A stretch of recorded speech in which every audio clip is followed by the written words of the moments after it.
የጂኖች መስጂድ ተብሎ የተሰየመ ማለት ነው። ስለዚህ ነብዩ አለይሂ ሰላም የተላኩት ወደ ሁለት ነው ኢላ ተቀለይን ኢላ الانس والجن አዎ ወደ ሰውና ወደ አጋንንት ነው። ጂኖችም እንደኛ ግዴታ አለባቸው። ከጂንም ጀነት የሚገባለ እሳትም ይገባል ልክ እንደ ሰው ማለት ነው። አዎ ሰግዳሉ። በነብዩ አለይሂ ሰላም መከተል ግዴታ አለባቸው። የተከተለው ያመነው የሰገደው ወደ ጀነት ነው።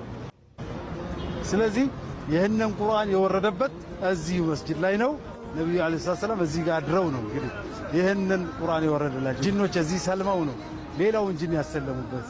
ይሄ ቁርአን የወረደበት ምርጥ የተቀደሰ ቦታ ነው። ወል እስልምና ያጋንንት እምነት ነው ስንል ወይንም ደግሞ አጋንንቶች የሚከተሉት ነው ስንል ብዙዎች ውሸትና ስድብ ለሚመስላቸው መስጊዱን ባሳያችሁ መሰረት የአጋንንቶች መስጊድ ብሎ አሳይቷቸው ስሙ በአጋንንቶች የተሰየመ በመሐመድ ጊዜ ሱራ 72ኛው የአጋንንት ምዕራፍ ወይንም የጂኖች ምዕራፍ 18ኛው አያ ላይ እንደዚህ ይላል፣ መስጊዶች ሁሉ የአላህ ብቻ ናቸው፣ እናም በውስጣቸው ካላህ ጋር አንድንም አትገዙ ማለትም ተወረደልኝ ባለ ጊዜ መሐመድ ይህንን ሲሰሙ አጋንንቶች ወደዛ መስጊድ ይመጣሉ። አሁን ወዳለው ስያሜው የአጋንንቶች የተባለው ይመጣሉ ማለት ነው።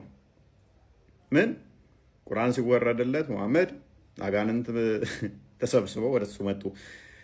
ይህንን ተፍሲሩ እንደዚህ ብሎ አስቀምጦታል። ከጋኔን 18ኛው አንቀጽ የወረደበት ምክንያት ጋኔን ለነብዩ ፍቀድልን መስጊድ መተን ከእርሶ ጋር ጀማ እንስገድ ስላሏቸው ነው ይህ አንቀጽ የወረደው። ሱጥ ይዘግቦታል ብለው አስቀምጠውታል። አጋንንቱ የተሰበሰቡና ይሄ መስጊድ ያላህ ነው ሲላቸው እንደዛማ ከሆነ አላህ ዋናው አጋንንት አይደል እንዴ? አብረን ታዲያ ለምን አንሰግድም? ሻይ ቡና እያልን እንጫወት እንደሚባለው በሀገርኛ ለምን ካዳ ነብዩ አብረን አንሰግድም? አጋንንት ዋናው አዛዡ አላህ ስለሆነ። ከዛስ በኋላ ምን ተፈጠረ አትሉኝም? ቁጥር 19 ላይ እነሆ የአላህ ባሪያ ሙሐመድ አላህን የሚጠራው ሆኖ በተነሳ ጊዜ ጋኔኖቹ በእርሱ ላይ ደረብረብ ሊሆኑ ቀረቡ ይላል። እናም አላህ ከዛ ብሎ ሙሐመድ መጥራት ይጀምራል። አጋንንቶች ሙሐመድ ላይ እንደ ፈረስ ሊፈናጠጡ እላዩ ላይ ድርብርብ ሆነው መጡበት ይላል።